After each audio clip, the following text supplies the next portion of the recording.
Oke, Pak Anhar, sekarang kita kembali berbincang lagi mengenai kasus Febri Adriansyah yang sekarang dia memiliki kuasa hukum pengacara yaitu Hotman Paris. Nah, Iya. menurut Prof. Anhar, secara garis besar dulu, Prof, sebelum kita lanjut, Jadi bagaimana? begini, ya sebagai ahli hukum yang dianggap hebat tentu saja dan mungkin sudah ada kenalan lama, tentu saja Febri mengambil Hotman sebagai Kuasa hukum. kuasa hukumnya. Nah, yang menjadi persoalan adalah ketika Hotman menyatakan bahwa dikaitkan dengan presiden, Hmm. bahwa Febri ini dianggap kebanggaan presiden karena sudah mengungkap sekian banyak korupsi juga. Nah, lalu kan memang akan terjadi persoalan uh, yang berkaitan dengan bagaimana sesuatu persoalan bisa dihubungkan dengan kepresidenan. Kan itu. Nah, ini dan persoalan ini kan menjadi besar. Dalam arti kata, persoalan penangkapan Febri dan selanjutnya kan ribut kan, ya kan? Dan pemindahan dari polisi ke kejaksaan juga menjadi persoalan besar kan, ribut juga. Nah, inilah yang saya kira sebagai warga negara terus terang memprihatinkan dalam arti kata antara lembaga terjadi walaupun tidak dikatakan tapi terjadi perbedaan pendapat kan tentang hal itu. Tapi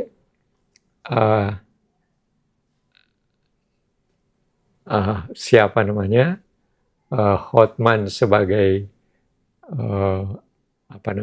pembela dari Febri terus mengambil langkah seakan-akan Febri ini orangnya presiden, iya kan? Nah, itu kan persoalan. Masa seorang terlepas daripada apakah sampai seberapa jauh mungkin nanti Febri itu ketahuan sebagai koruptor, kan harusnya dijaga posisi presidennya sebagai kepala negara, kepala pemerintahan. Tidak dengan segampang itu orang mengaitkan posisi itu dengan posisi orang lain yang sedang menjadi masalah. Kan itu. Inilah yang terus terang memprihatinkan saya sebagai warga negara.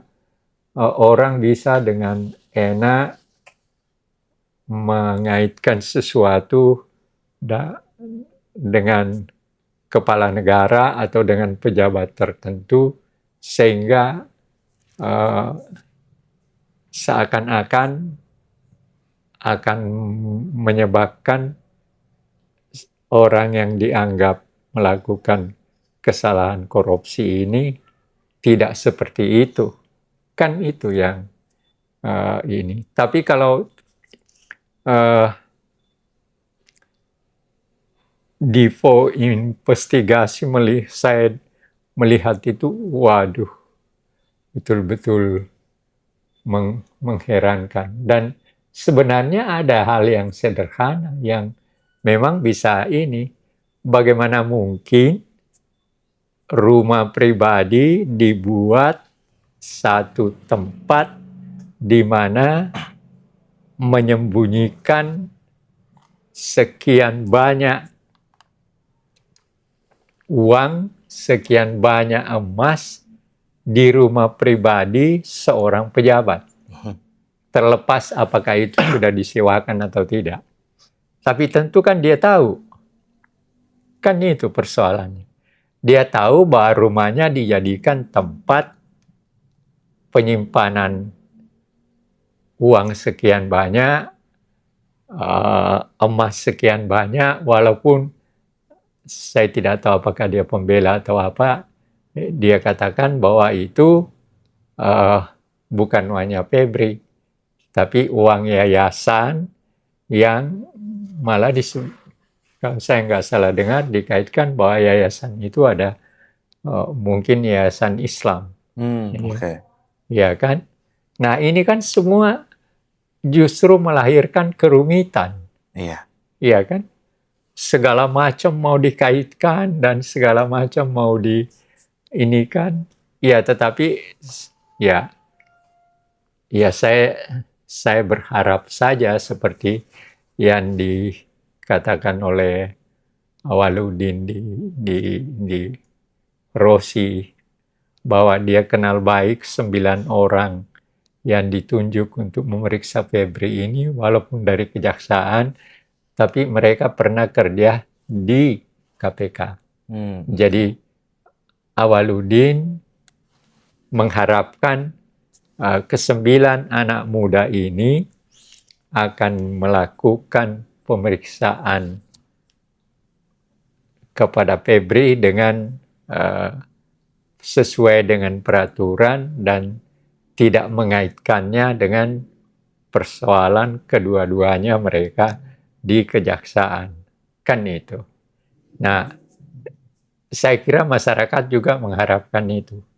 Ya, bahwa 9 orang yang ditunjuk ini adalah mempunyai integritas diri dan integritas terhadap pekerjaannya. Ya, itu yang ya jadi sebenarnya taruhan juga bagi dia. Ya 9 orang ini taruhan juga. Di samping kejaksaan sendiri juga mempertaruhkan diri juga, iya kan? Sama-sama saling mempertaruhkan marwahnya masing-masing. Marwahnya masing-masing. Nah, tapi saya mempunyai harapan besar bahwa Jaksa Agung akan juga menunjukkan integritas dirinya. Sebab selama ini kan Jaksa Agung sendiri juga dianggap sebagai orang yang mempunyai integritas diri. Iya. Iya, dia sudah mengungkap berbagai banyak sekali korupsi. Jadi dia dianggap mempunyai integritas diri. Nah, inilah yang juga menjadi persoalan kita. Tetapi kembali kepada pengaitan dengan presiden, ya, sebagai warga negara, mari kita semua jangan tiap kali ada persoalan yang rumit, persoalan yang berkaitan dengan hal yang sangat penting dalam kaitan dengan pengelolaan negara, dengan segera kita katakan berkaitan dengan pejabat tertentu, apalagi pejabat tertinggi presiden, kan itu hal yang sangat malah disebutkan ada istilah kebanggaan presiden. Ini tapi kalau misalkan dari Hotman-nya sendiri, selain bilang kebanggaan presiden dan lain-lain, ini mengutip narasi newsroom, ininya Najwa Shihab, medianya Najwa Shihab. Jadi pada Jumat kemarin, pihak kuasa hukum Febri melakukan konferensi pers yang kemarin itu. Nah, Hotman Paris menyarankan pada wartawan untuk menanyakan apakah Polri sudah minta izin pada presiden saya dengar itu. Atau tidak sebelum memeriksa. Jadi dia ingin supaya si Febri ini jangan diperiksa atau ditahan terlebih dahulu. Nah, cuma ini dari postingannya narasi newsroom bahwa penetapan Jampitsus sebagai tersangka itu tidak harus seizinnya presiden. Jadi ada proses hukum terhadap jaksa sebenarnya diatur dalam pasal 8 ayat 5 Undang-Undang Nomor 11 tahun 2021. Semua. Jadi, sebenarnya semua ada aturannya. Dan itu juga sudah diminta tadi permulaan saya ngomong bahwa Sekretaris Negara kan sudah Mensesnek Prasetyo Hadi sudah itu membantah dengan saya rasa kembali kepada mekanisme hukum kan. Iya. Itu. Nah, inilah yang jangan kita coba bayangkan apa hubungannya kepala Kapolri harus minta izin ke presiden di dalam mengungkap persoalan ini. Iya. Karena kalau nanti setelah dia melakukan pemeriksaan dan segala macam, kalau mau dia lapor ke presiden itu juga hal yang mungkin dilakukan. Tapi sebelum bekerja lalu disuruh minta izin, tidak ada hubungannya. Karena sebelum-sebelumnya juga tidak seperti itu ya. Tidak seperti, dan memang tidak ada aturannya juga. Bahwa seorang kepala negara, seorang Kapolri ketika akan melakukan kegiatan, lapor dulu ke presiden, minta izin dulu. Nggak ada itu. Pasal mana? Ya. Walaupun Hotman-nya juga sudah minta maaf terkait perihal tersebut. Oh ya? Ya, jadi fair juga. Ya. Terus kemudian ini dari Kompas. Ini kita lihat dulu sederet klaim Hotman Paris usai menjadi pembela Febri Ardiansyah ini. Jadi yang pertama kalau dari dia, itu rumah Sentul diklaim bukan milik Febri. Iya, Padahal pada saat itu Febri sendiri yang ngomong. Kalau misalkan rumah itu memang miliknya. Jadi ada ini juga Prof, ada kontradiksi tertentu. Kontradiksi antara dia dengan kliennya kan? Kliennya, iya betul. Terus ada ini juga yang tadi Prof bilang, bantah tahu soal ruang penyimpanan uang dari situ. Bagaimana kelihatan banget bagaimana bahkan dipanggilkan untuk buka kuncinya. Iya. Dan untuk buka berangkasnya ya Prof. Dan pada saat terakhir sebelum dia dicabut jabatannya, pada konferensi pers juga dia mengatakan kalau misalkan itu memang ada uang di situ. Dan dia katakan itu punya rumah, itu rumah dia kan. Kelihatan kok, saya menyaksikan juga. Terus ada juga bantahan menerima uang 50 miliar. Terus kemudian pertanyakan status hukum Tan Kian, kemudian nilai proses penetapan tersangka yang janggal. Padahal Polri sudah melakukan penyelidikan dan kemudian memang sudah ada tersangkanya gitu, Prof. Itu kan sebenarnya proses penetapan yang cukup baik menurut saya. Jadi sebenarnya apa yang dilakukan polisi, tentu saja polisi tahu bagaimana proses-proses hukum yang harus dilewati kan. Nah, itulah proses yang inilah yang dilakukan oleh polisi dan kemudian berhasil mengungkap. Nah, itu yang menyebabkan persoalan sekarang karena seorang pejabat eselon 1 dihukum di lembaga hukum lagi. Melakukan tanda kutip pelanggaran hukum. Kan itu persoalannya. Dan ada berita juga bahwa rumah Febri Ardiansyah itu tidak dimasukkan di dalam LHKBN yang catatan itu. Jadi ini kan semua pelanggaran. Dan justru harus diselidiki ya, Prof? Iya, justru harus diperiksa.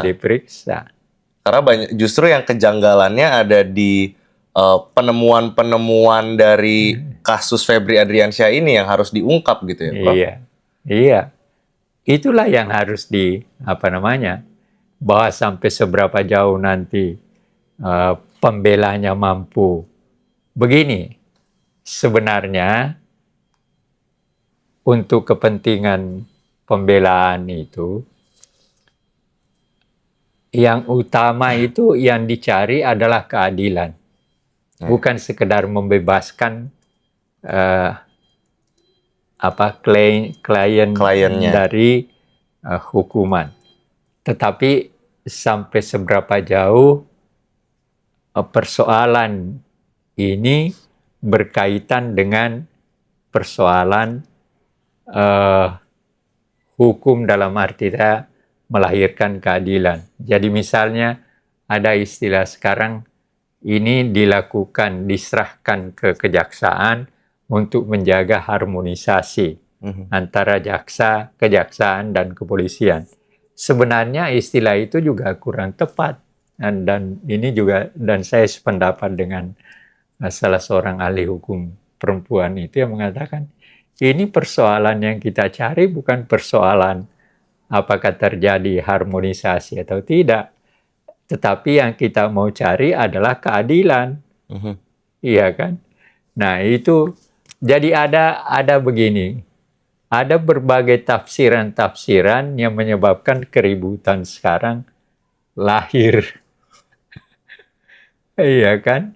Jadi saya kira, nah bagi saya sebagai warga negara, saya hanya mengharapkan mari kita setiap kali hal ada persoalan, maka mari kita menempatkan persoalan-persoalan itu sebagaimana seharusnya diselesaikan.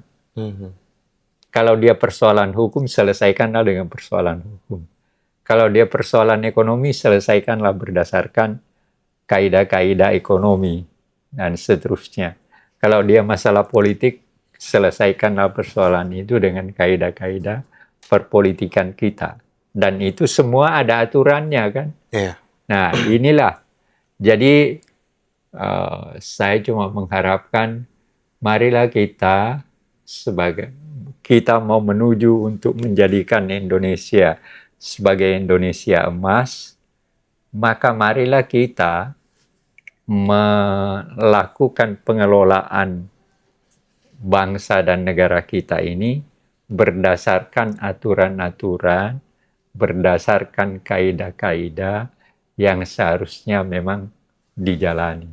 Nah, kalau misalkan tadi Prof bilang sesuai ranahnya, kalau kita bicara soal Febri Adriansyah ini kan memang ranahnya dihukum, pasti jelas Prof. Nah, tadi juga Prof bilang mencari keadilan. Iya. Nah, pertanyaan saya sekarang terkait apa yang ya kurang lebih sudah mau seminggu inilah, kan konferensi pers itu Jumat kemarin. Kalau menurut Prof sendiri, apakah sudah adil dan prosedural secara konstitusi melihat perkembangan kasus Febri Adriansyah ini? Tapi kan belum ada pemeriksaan, jadi belum bisa. Nanti kita lihat sampai seberapa jauh 9 orang ini melakukan. Yang baru diserahkan kan baru yang siapa namanya yang ditangkap, yang sipil itu, itu yang swasta. Baru itu yang ditangkap. Febri belum tahu di mana dia sekarang. Itu kan juga keluhan dari masyarakat karena khususnya kasus ini itu sudah berapa minggu yang lalu Febri Adriansyah ini ditetapkan menjadi tersangka, tetapi terlalu lama untuk dia ditahan gitu, Prof. Itulah artinya Febri kan belum ditangkap. Iya kan? Itu keluhan masyarakat bahwa ini kelamaan nih. Gitu. Kelamaan. Bahkan ada terjadi persoalan juga di kejaksaan kan. Dikeluarkan 3 surat perintah, lalu istilah yang digunakan masih saksi. Akhirnya dirubah kembali menjadi tersangka. Karena persoalan-persoalan ini sebenarnya tidak perlu terjadi. Ya kan sudah posisinya udah jelas. Dari polisi udah diperiksa, sudah diberikan bukti. Ya, sudah menemukan bukti. Menemukan bukti, dan bukti itu sudah diserahkan. Kok tiba-tiba keluar istilah macam-macam lah ya. Macam-macam lagi dalam ada saksi, ada menjadi saksi kan. Ya kan aneh, kan jauh jaraknya antara saksi dan terdakwa. Iya kan. Karena biasanya kalau sudah ada bukti, Prof, ya semacam ya hari ini juga ada wakil bupati yang kena OTT, biasanya kurang dari 24 jam kan, Prof. Memang aturannya aturannya kan kalau KPK. KPK itu hanya mempunyai waktu satu hari. 1 kali 24 jam 24 jam. Tapi ini kan persoalannya tidak diambil oleh KPK. Nah, menarik sebenarnya untuk melihat ke depan. Sampai seberapa jauh ketika proses Febri ini sudah dilakukan pemeriksaan oleh tim 9 orang, lalu sampai seberapa jauh KPK terlibat atau 9 orang ini berkoordinasi dengan KPK. Itu menarik juga. untuk dilihat. Karena itu pasti ada kaitannya bagaimana proses pengungkapannya menuju kepada bukan hanya untuk menangkap Febri, tetapi proses peraturan-peraturan yang akan melahirkan keadilan. Itu. Nah, ini mungkin kita bahas lebih dalam lagi. Hotman menjadi kuasa hukumnya Febri Ardiansyah ini mengutip lagi dari Pinter Politik, ada postingan dengan headline "Hati-hati siasat dramaturgi keluarga Hotman".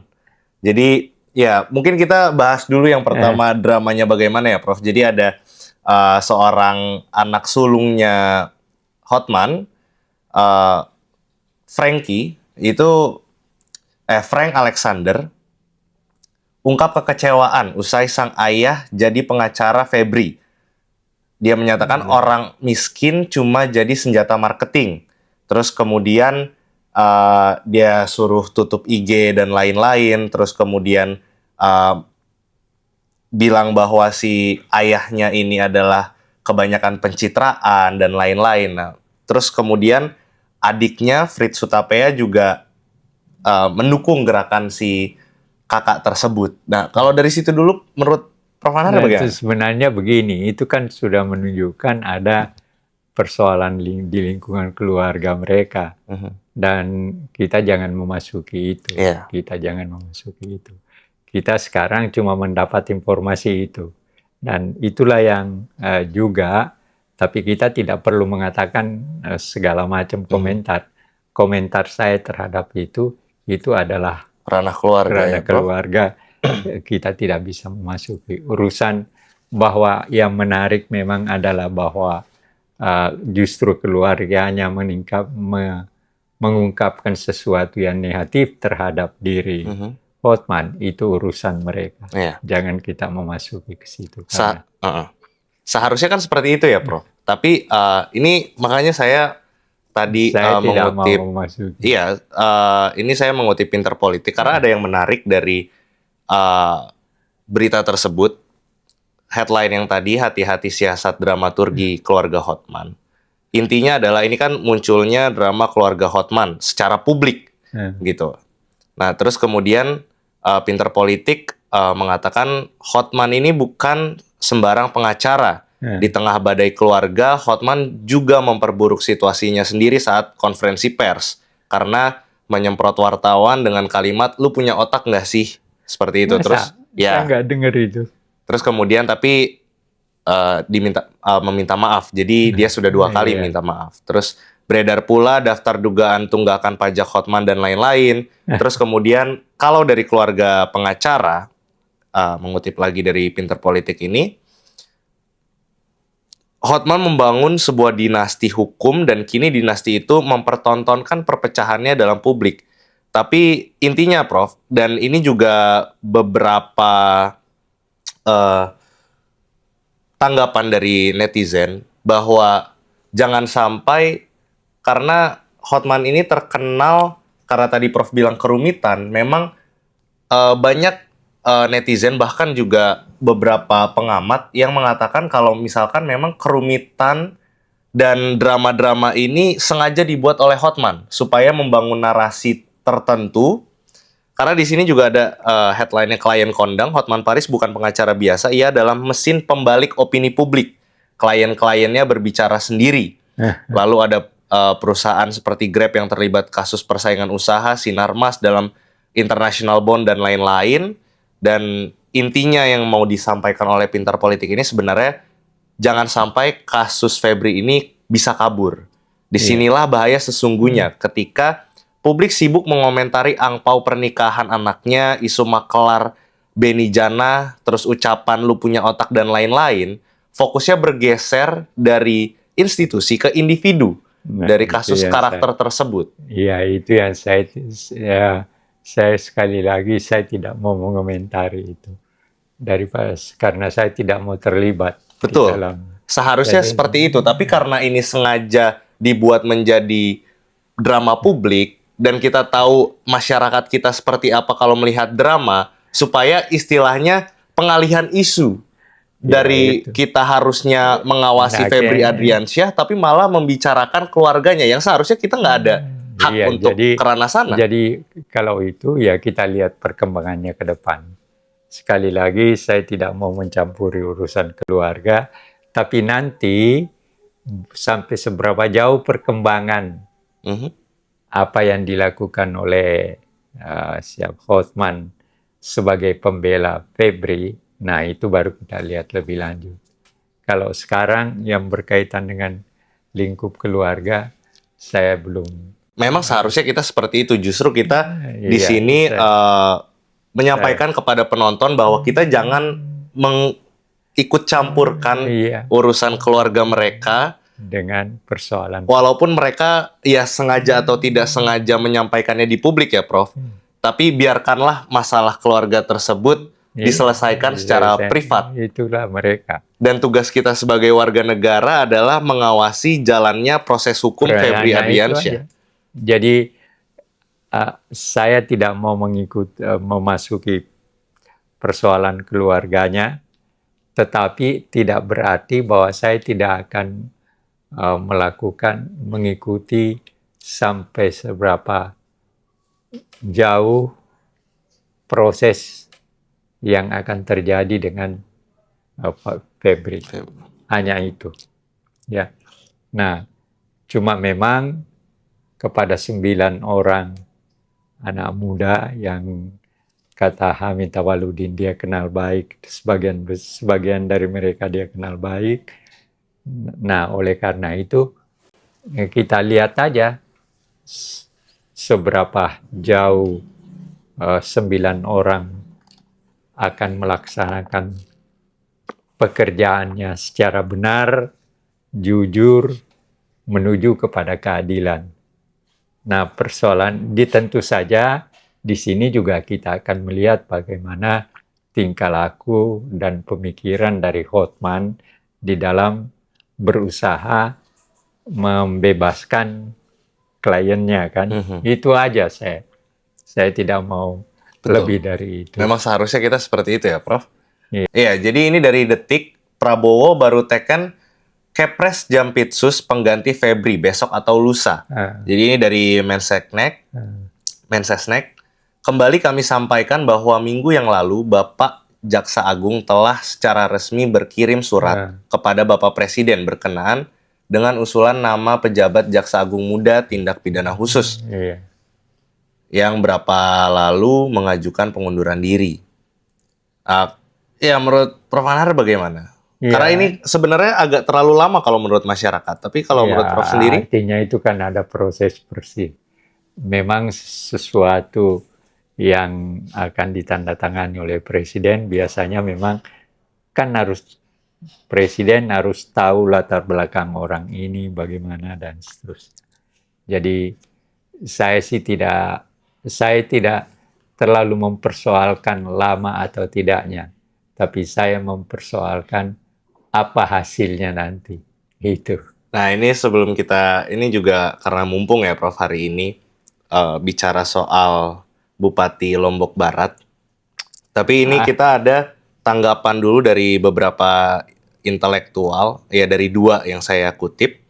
Satu, ahli hukum yang baru saja menjadi profesor beberapa bulan lalu, Prof. Zainal Arifin Muchtar. Oh iya. Mengatakan pemberantasan korupsi kita hanya drama. Bayangkan dulu di zaman Jokowi, kasus di KPK, polisi Budi Gunawan dilimpahkan ke Kejaksaan lalu SP3. Sekarang kasus Jaksa Febri Adriansyah dilimpahkan ke Kejaksaan. Lalu entah akan apa, KPK hanya jadi cameo. Waktu tidak membuat belajar, kita makin bodoh. Saya sepakat dengan dia. Tapi kalau untuk lebih menganalisanya lagi, bagaimana Prof? Ya, faktanya ada kekeliruan besar yang dilakukan oleh Presiden Jokowi ketika dia menjadikan KPK tidak dalam posisi sebagai lembaga yang bebas, tapi dijadikan eksekutif. Ya, itu karena kesalahan seharusnya besar. KPK itu independen. Independen. Makanya kesalahan besar yang dilakukan oleh Jokowi, dan saya tidak tahu latar belakangnya apa, adalah menetapkan KPK sebagai bagian dari eksekutif. Yang sampai sekarang juga Firly Misalnya. Bahuri Iya, entah kemana. Entah kemana. Iya kan? Bahkan saya dengar waktu itu Kapolda Jakarta DKI mengatakan tunggu dulu ya, paling lama 3 bulan lagi persoalan Firly Bahuri. Firly Bahuri ini akan selesai. Sampai dia pindah tempat nggak selesai Sampai sekarang sudah berapa tahun rasanya ya, Prof? Iya, jadi persoalan ini yang seperti ini akan menyebabkan kita paling tidak, dan seperti yang dikatakan oleh siapa nih, orang Bugis, mengatakan lembaga yang paling tidak yang tidak dipercaya itu lembaga hukum justru. Said Didu ya? Said Didu. Dia katakan di Rossi juga kalau tidak salah, dia katakan lembaga yang paling nggak bisa dipercaya itu lembaga-lembaga hukum. Nah, kalau itu yang terjadi, negara ini mau dibawa kemana? Tapi kalau dari poin tersebut memang ada poin yang valid dari situ ya? Iya, apa yang kita bertengkarkan sekarang itu bagian dari itu kan. Iya. Nah, tapi menurut Prof. Anar bagaimana nih perkembangan lembaga-lembaga hukum kita ini? Iya, Pak Mahfud sendiri katakan bahwa rencana untuk melakukan perbaikan di lingkungan polisi ternyata cuma bohong aja, sudah diberikan 1.000 halaman. 3.000 malah. 3.000 halaman tidak ada apa-apa tuh. Ya lalu mau apa kita? Kita tidak berada di sana. Orang yang berada di sana aja sudah ngomong seperti itu. Tapi kalau dari Prof. Anar yang belajar dan punya pengalaman tertentu, solusinya bagaimana, Prof? Untuk lembaga-lembaga hukum kita ini. Kembali menggunakan semua apa yang seharusnya kita gunakan dalam menyelesaikan persoalan. Persoalan hukum kita selesaikan dengan aturan hukum, persoalan politik kita selesaikan dengan aturan politik sebagaimana yang kita sepakati bersama berdasarkan aturan, ekonomi juga seperti itu. Jadi intinya mari kita berusaha kembali untuk mengelola republik dan bangsa ini berdasarkan apa yang telah kita buat, aturan-aturannya dan sebagainya, dan mari kita terbuka untuk melihat proses-proses pelaksanaan pengelolaan itu berdasarkan atas hak kewarganegaraan kita dalam sebuah negara yang dikatakan demokratis. Hanya itu intinya. Ini dari Mbak Bivitri Susanti. Peristiwa Saharmal sehari semalam kali ini mengingatkan kita dengan peribahasa gajah bertarung dengan gajah, pelanduk mati di tengah-tengah. Gajahnya warna coklat dan hijau, yang mati di tengah adalah warga. Iya. Artinya yang dirugikan adalah sepakat saya artinya. Tapi begini, mari kita, saya sepakat dengan itu. Tapi kita jangan perbesar persoalan seakan-akan antara dua gajah sedang berkelahi. Tapi mari kita kembali bahwa kita menjadi negara merdeka dengan berbagai perjuangan dan darah, dan sekarang setelah ini negara ini berada di dalam tangan kita, mari kita melakukan pemikiran ulang bagaimana kita semua harus berpikir untuk mengelola negara merdeka ini, bangsa merdeka ini, menuju kepada tujuan untuk apa kita menjadi bangsa merdeka dan menjadi bangsa yang bersatu. Itu aja kalau saya. Ya ini selesai. Kita sebelum masuk ke lanjut kasus korupsi berikutnya, Prof. Tapi untuk korupsi Febri Ardiansyah dulu, dari yang kita bicarakan ini, kesimpulan dan mungkin solusi dari Prof. Anhar sendiri menurut Nah, pemikiran Prof. Anhar bagaimana? artinya saya sederhana aja kok. Saya akan mengikuti bagaimana 9 orang bekerja dengan baik dan bagaimana Hotman melakukan pembelaan. Hanya itu yang dapat kita lakukan. Kita lihat perkembangannya lebih lanjut. Mungkin balik lagi kita jangan terlalu ikut campur dengan drama-drama yang ada di Tidak luar ada ya, Prof. urusan, saya tidak mau. Saya Iya, tidak mau. itu maksudnya kita Iya. jangan ikut campur gitu. Iya. Masyarakat juga seperti itu.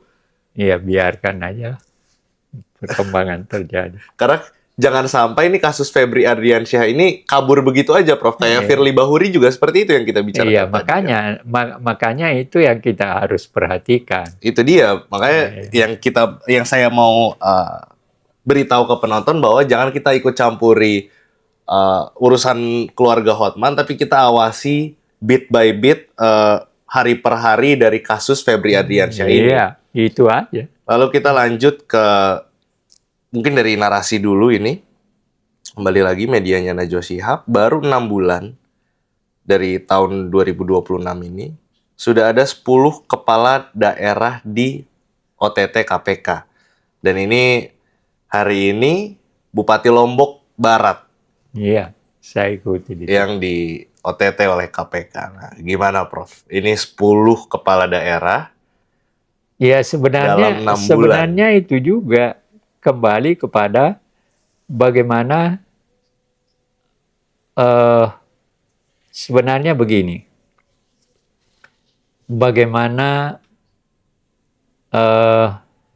nah di sini pentingnya, di sini perlunya presiden meminta Departemen Dalam Negeri untuk kembali melihat semua hal yang berkaitan dengan pengangkatan kerja dari bupati-bupati. Ini kan itu yang harus dilakukan. Dan begini, harus diingat kembali bahwa tujuan menempatkan otonomi daerah pada tingkat kabupaten dan kota madya itu adalah oleh karena ada anggapan bahwa bupati dan wali kota itu dekat dengan rakyat, sehingga untuk memberikan memberikan supaya rakyat memperoleh haknya, maka ditempatkanlah otonomi daerah bukan pada tingkat gubernur, melainkan pada tingkat kabupaten. Tujuannya itu. Tapi ternyata apa yang terjadi, ya kita lihat aja. Wakil Menteri Dalam Negeri di satu kesempatan mengatakan lebih dari 500 bupati itu mengalami persoalan. Ini korupsi. Khusus untuk OTT Bupati Lombok Barat saja ada 19 orang, Prof. Ya.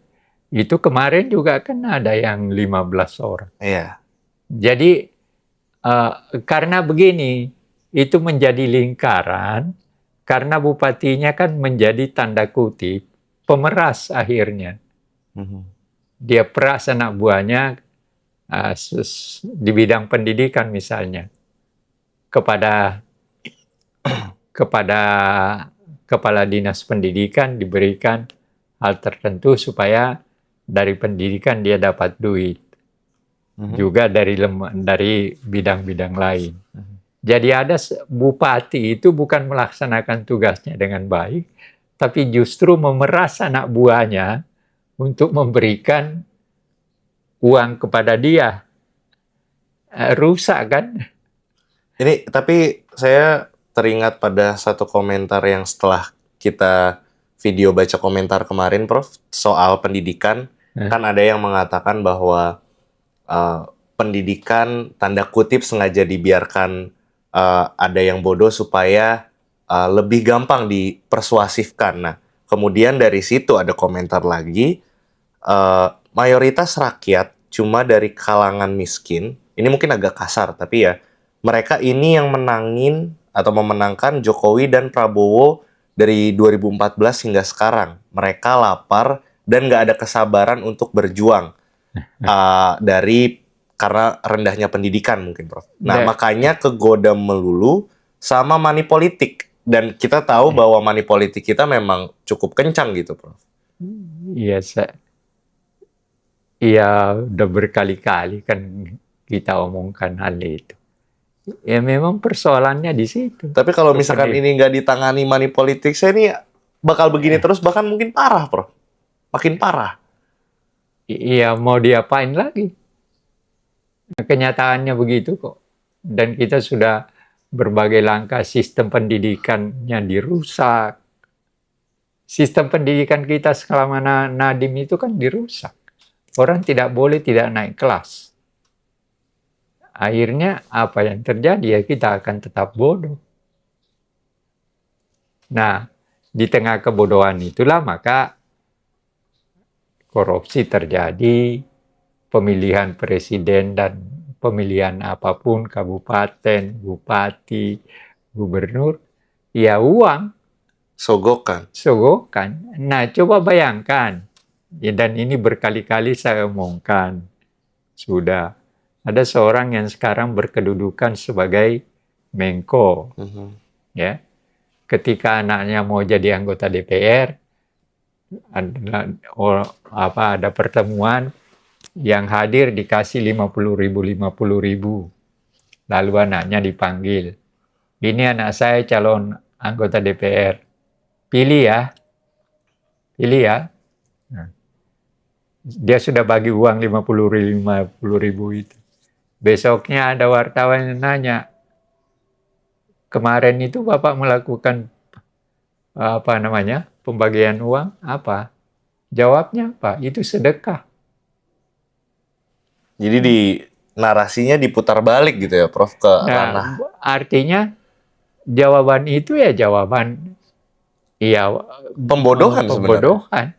Masa kalau dia memahami Islam yang namanya sedekah ikhlas. Sedekah ya. Itu jangankan kan tangan kiri tidak boleh melihat ketika tangan kanan memberikan.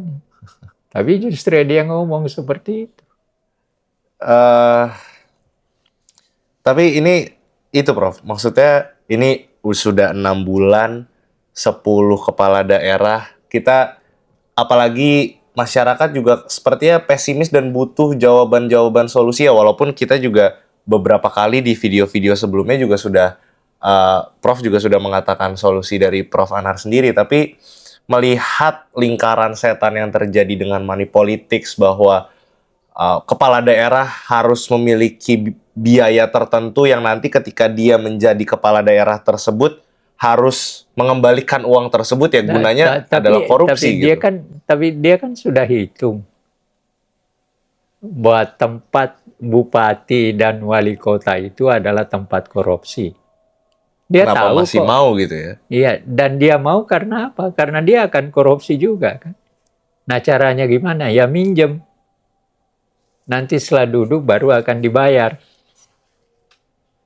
Kan jadi harinya menjadi bupati itu bukan tujuan utamanya untuk memperbaiki keadaan rakyat. Melainkan memang sudah ada niat untuk menjadi alat korupsi. Nah, yang ini mungkin lebih terhadap generasi saya, Prof. Dengan gonjang-ganjingnya ekonomi, terus kemudian adanya korupsi di mana-mana dan kebijakan lain-lain ya, Prof. Ya, ada lucu-lucuan kita in this economy dalam arti ekonomi kita nih lagi rendah, jadi kita harus banyak perhitungan gitu dan juga keresahan bahwa kita sebenarnya tetap mau tinggal di Indonesia, tapi di satu sisi kita juga resah dan ada keinginan tertentu untuk tinggal di luar negeri, Prof. Meninggalkan ya tanda kutip itu, tanah air kita. Tapi itu kan pernyataan bodoh juga.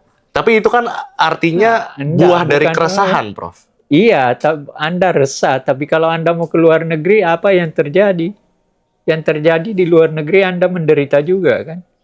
Bagaimana itu, Prof? Ya coba lihat, ada dia dibawa ke luar negeri, mau dibawa ke Thailand lalu dibawa ke Myanmar, dijadikan apa? Itu kan khusus yang apa, tenaga kerja macam-macam, Prof. Ini dalam arti profesional, karena banyak juga di kita Ya yang sekarang program-program. tidak mudah untuk mendapatkan itu. Tidak ada yang larang kok. Kalau mau pergi, pergi aja. Nggak ada yang larang. Tapi persoalannya, apakah Anda punya kemampuan?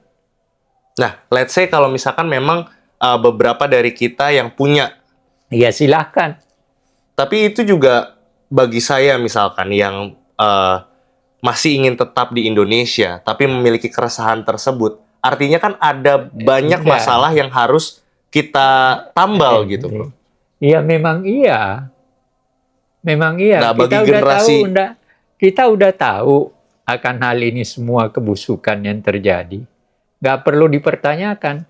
Nah, kalau Anda mau pergi, sekarang misalnya satu, Anda siap nggak dengan bahasa Inggris yang bagus, bahasa Prancis yang bagus? Kalau enggak, ya pergi, Anda akan menjadi kacung aja. Betul. Iya kan? Jadi akhirnya tiba pada pendidikan. Nah, kalau pendidikannya baik, ya Anda bisa mendirikan pekerjaan sendiri atau tidak. Kalau memang tidak, ya udah pergi aja. Kenapa Anda tinggal di Indonesia kalau Anda punya kemampuan tertentu untuk pergi? Hanya itu aja. Nah, tapi untuk generasi muda sekarang menghadapi, bagi kita yang tidak ingin ke luar negeri dan punya keresahan yang sama, bagaimana cara menghadapi masa depan kita yang lagi goyah ini, Prof? Enggak, bukan pertanyaannya bagaimana caranya. Itu kan hal individual Anda. Tapi kalau untuk melihat negara kita yang seperti sekarang ini, iya, sekarang sejelek apapun keadaan sekarang, yang utama Anda perbaiki pendidikan Anda sendiri. Nah, tinggal setelah Anda dengan pendidikan yang baik, lalu Anda tetap tidak mendapatkan apa-apa di sini, ya pergi. Hanya itu pilihannya. tapi otomatis, bentar lagi. Tapi emang menurut kakak itu bentuk keresahan yang menunjukkan kalau misalkan negara kita udah parah, tak? Ya, semua orang tahu kok. Itu, nah maksudnya kita tahu nih, semua orang tahu kalau misalkan negara kita itu lagi goyah. Tetap harus ada satu orang atau sekelompok yang memperbaikinya, kan? Iya, tergantung dia bisa berkuasa nggak. Kan yang bisa memperbaiki ini kekuasaan. Sekarang Prabowo mau perbaiki atau tidak? Tapi bahkan dia ngomong, ya kalau mau pergi, pergi aja. Ya artinya kan, ini kalau misalkan personal ya, ya susah ngedapat masa depan di kita sekarang. Iya, itu kalau menurut saya, kalau Anda mau, yang tetap harus Anda lakukan adalah pendidikan perbaiki. Kalau nanti dalam pendidikan yang Anda baik itu Anda tidak mendapatkan apa-apa, ya pergi. Karena jujur aja kakak nggak mau pergi gitu. Tapi di Ya, satu kalau sisi, nggak mau pergi, ya menderita di dalam. itu dia. Iya, mau apa lagi? Itu bukan kesalahan, memang kesalahan sistem yang ada. Tapi kan Tapi kita kalau nggak Anda bisa mau biarin bertahan, kalau Anda mau bertahan, bertahanlah dengan penderitaan itu. kita. Tapi kalau misalkan kakak mau di sini tapi kakak nggak mau menderita, gimana caranya kakak ubah sistem itu? Atau gimana caranya Anda ada punya kelompok? kekuatan nggak? Anda punya kekuatan nggak untuk merubah? Iya, kakak harus bikin kelompok tertentu dulu karena nggak bisa kakak sendiri gitu kan. Iya, Dan nah masalahnya ada berapa kelompok sekarang berusaha untuk memperbaiki keadaan. Tapi nggak berhasil juga tuh. Itu makanya. Jadi Iya, kayak makanya. Jadi ya. Iya berarti udah. Iya tanda kutip takdir sudah pasti kalau negara kita nggak akan kemana-mana. Ya, itu sebabnya kan saya sudah berkali-kali ngomong, saya khawatir kita tidak akan mungkin mendapatkan yang namanya Indonesia. Iya udah pasti sih kalau itu. Iya. Kalau 2045 udah nggak mungkin. Iya, makanya. Udah tinggal 19 tahun lagi malah. Nah, makanya kan. Jadi tidak akan. Jadi sebenarnya kita cerita macam-macam seperti ini ya, apa yang dikatakan oleh yang dari siapa namanya, yang dari Gajah Mada itu, yang baru saja Profesor Iya, Zainal Arifin Zainal Mukhtar. Arifin Mukhtar itu kan orang Mandar. Iya, Ya benar, benar ya. benar. Nggak Semuanya usah didramatisir. Iya. Kita kenal tapi sama Prof Zainal. Oh, pernah saya selalu ketemu di Lemanas, pernah bersama dengan siapa namanya, sekarang anggota wakil ketua Mahkamah Konstitusi di fakultas. Sering diskusi dengan dia. Satu-satunya anak Mandar yang hebat ya itu. Ya idealisme waktu SMP SMA melihat bisa nih masa depan cerah, tapi makin kesini susah. Ya itu teman-teman kakak yang misalkan HMI contoh, korupsi juga dari bawah, padahal dia cuma cabang. Ya, ya itu sebenarnya kan itu yang merupakan kesalahan kan. Jadi karena kita tahu lah, Abraham Samad juga kemarin di video kita bilang kalau misalkan memang ini sudah sistemik, jadi sistemnya yang bermasalah. Jadi tapi untuk kita generasi muda yang berjuang untuk tetap optimis berada di negara Indonesia yang kita mau, dan kita mau menuju ke Indonesia emas itu bagaimana, Bro? Ya, kalau keadaan sekarang tidak ada yang masih sistemnya seperti sekarang, ya apa yang mau dirubah? Kan persoalannya itu. Jadi kalau mau memberikan perbaikan ya mulai dari pemerintah sekarang harus memikirkan apa sih yang rusak, bagaimana sistem itu yang harus dipotong lebih dulu. Ya selama itu tidak ada memikirkan, ya tidak ada gunanya kita ngomong. Kan persoalannya di situ. Karena kita tidak memegang apa-apa. Mereka yang memegang semua kan. Ya silahkan aja. Tetap pada kekuasaan ya? Iya, tentu saja yang bisa mengatur kehidupan kita bersama kan kekuasaan. Kan itu. Nah, ini jadi berdasar tadi baru 6 bulan 10 kepala daerah di OTT KPK, ada pernyataan dari Perludem. Moral pejabat bermasalah, kaderisasi partai tak berjalan baik. Jadi kutipannya, ini dari salah satu peneliti Perludem, Haikal. Masalahnya adalah yang terbentuk hingga saat ini sekarang sangat pragmatis. Bagaimana kemudian partai politik juga tidak melakukan kaderisasi dan memberikan pendidikan politik secara berjenjang. Lalu kemudian tidak ada batasan ketika seseorang ingin menjadi caleg atau menjadi kepala daerah. Terus terkait kenapa banyak kepala daerah yang korupsi, menilai bahwa ini disebabkan oleh kondisi moral politik dari para pejabat yang bermasalah, sehingga menghasilkan figur publik yang bermasalah secara perilaku. Jadi tadi balik lagi nggak adanya pendidikan dan pengkaderan partai politik. Memang iya. Kader politik itu, kader partai politik itu, hanya sampai dengan tahun 58. Setelah memasuki tahun 60, demokrasi terpimpin dan seterusnya. Nggak ada lagi. Ketika Soeharto, kader politiknya hanya Golkar. Yang lain digebukin. Kan itu. Nah, sekarang tidak ada. Sekarang siapa saja mau masuk, ada duit nggak? Kan itu. Jadi memang tidak ada. Nah, itu salah satu faktor yang akan tidak memungkinkan Indonesia kita ke depan tidak bisa mendapatkan satu sistem yang baik karena partai politiknya tidak ada pemikiran untuk melakukan kaderisasi secara baik. Kalau saya tarik lagi ke belakang, Prof. Tadi kan ketika zaman Soeharto itu berpusat pada Golkar. Terus kemudian adanya reformasi dan kemudian ada Ya, kebebasan setelah partai politik. reformasi ini tidak ada apa-apa. Itu dia. Justru ketika reformasi ini terjadi, yang seharusnya itu adalah memperbaiki kader politik itu, kader partai politik. Amin Rais mendirikan partai politik, tapi pengkaderannya juga nggak jalan. Akhirnya hilang kan. Nah sekarang yang tampil ya seperti ini. Ya coba bayangkan dalam pemilu, ya itu kan kasus yang terjadi.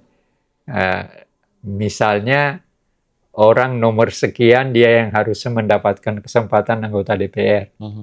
Oleh pemimpin partai politiknya diberikan orang lain. Apa artinya itu ya? Tidak ada kader. Karena ada orang hanya karena dekat dengan ketua atau hanya apa dilompati kan. Itu kan yang menjadi persoalan dengan Masihu. Sampai sekarang Masihunya nggak tahu kemana. Karena yang mau diganti bertahan tidak mau. Kemarin juga ada, kalau yang terbaru Prof, jadi ada salah satu mantan ketua umum HMI, yang kemarin kita juga sudah pernah diskusi sih di belakang kamera, yang mengikuti Bahlil, yang dia dapat jabatan kan dari Bahlil. Jadi dia bilang kalau misalkan fungsi dari menjadi kader HMI salah satunya adalah, ya kalau misalkan secara kasar, kita menangkapnya, dia bilang kalau misalkan salah satu kegunaan masuk organisasi eksternal atau organisasi mahasiswa adalah nanti dapat sesuatu di partai politik gitu. Nah itu ada, kemudian ada pertengkaran juga, perdebatan sama senior kader HMI yang bilang kalau misalkan ya itu fungsi yang salah karena menjadi organisasi mahasiswa itu bukan berharap mengikuti seseorang atau mendapat sesuatu. Ya memang itu yang seperti itu, tapi kan sudah berubah. Secara sistemnya yang sudah berubah ya, Prof? Kalau dia HMI benar ya sebagaimana yang dipegang oleh Nurholis dan yang lain-lain. Yang HMI itu punya sistemnya dulu, bagus sekali. Tapi sekarang nggak tahu. Nah, ini terakhir lah, Prof. Karena ini juga baru aja saya menemukan bahwa negara Indonesia, ini dari UNESCO ya, negara Indonesia adalah negara dengan anggaran paling rendah di dunia. Nomor 1 paling rendah. Kita kemarin 2 kali bicara soal pendidikan, 2 video sebelumnya. Bagaimana terhadap anggaran pendidikan ini, Prof? Ya, selama itu terjadi, ya tidak akan terjadi perbaikan. Hanya itu aja komentar saya. Nggak akan. Dan memang ada semacam pembiaran. Saya melihat itu. Ya, saya kira, ya tapi terlepas dari itu ya, kita masih, pertanyaannya kan, masih adakah harapan ke depan dengan sistem yang kacau balau seperti sekarang? Karena kalau dari ini, kalau misalkan ya saya bacakan komen lagi ya Prof soal yang pendidikan kemarin, tapi yang video pertama menunjukkan kalau misalkan banyak dari masyarakat juga memang sadar. Contoh ini ada @benaku, kalau nilai-nilai hakikat pendidikan dirusak dengan sifat-sifat korupsi, niscaya peradaban bangsa akan runtuh. Yang terang benderang kasus ijazah, ya itu kasus lain lah. Pendidikan itu membangun prinsip-prinsip kemerdekaan dan kebebasan berpikir. Ada ya, lagi semua orang kita, tidak usah dilanjutkan. Semua orang berharap, dan kita merdeka kan karena pendidikan. Iya. Jadi ya seharusnya kita sadar bahwa untuk melangkah ke depan dengan hasil yang lebih baik, ya pendidikannya harus baik. Kalau enggak, ya enggak. Kan itu. Kalau tidak ada pendidikan, kita tidak merdeka. Andai kata Belanda, makanya Belanda kan merasa menyesal kenapa terlalu cepat memberikan pendidikan kepada Indonesia. orang Indonesia. Dengan pendidikan itu kan maka pergerakan nasional berkembang menjadi merdeka akhirnya kita. Nah sekarang tujuan kita untuk merdeka adalah untuk kemakmuran, keadilan. Tapi persoalannya apakah itu akan tercapai kalau pendidikannya buruk seperti ini? Ya nggak akan terjadi. Ini ada menarik soalnya dari komen ini juga salah satunya. Kita dimerdekakan oleh orang terdidik, dikuasai oleh yang tidak terdidik, diselamatkan oleh terdidik, tapi laporan tidak diterima orang tidak terdidik, disetarakan oleh terdidik, dijatuhkan oleh yang tak terdidik. Jadi kita dibangun oleh orang yang terdidik, tapi sekarang kita jatuh juga karena orang-orang yang tidak terdidik dan tidak tercerahkan itu, Prof. Ya, itu fakta aja. Jadi saya kira ya nanti kita lanjutkan lagi melihat perkembangan-perkembangan ke depan. Jadi Iya. kalau kita tarik kesimpulan lah, Prof, dari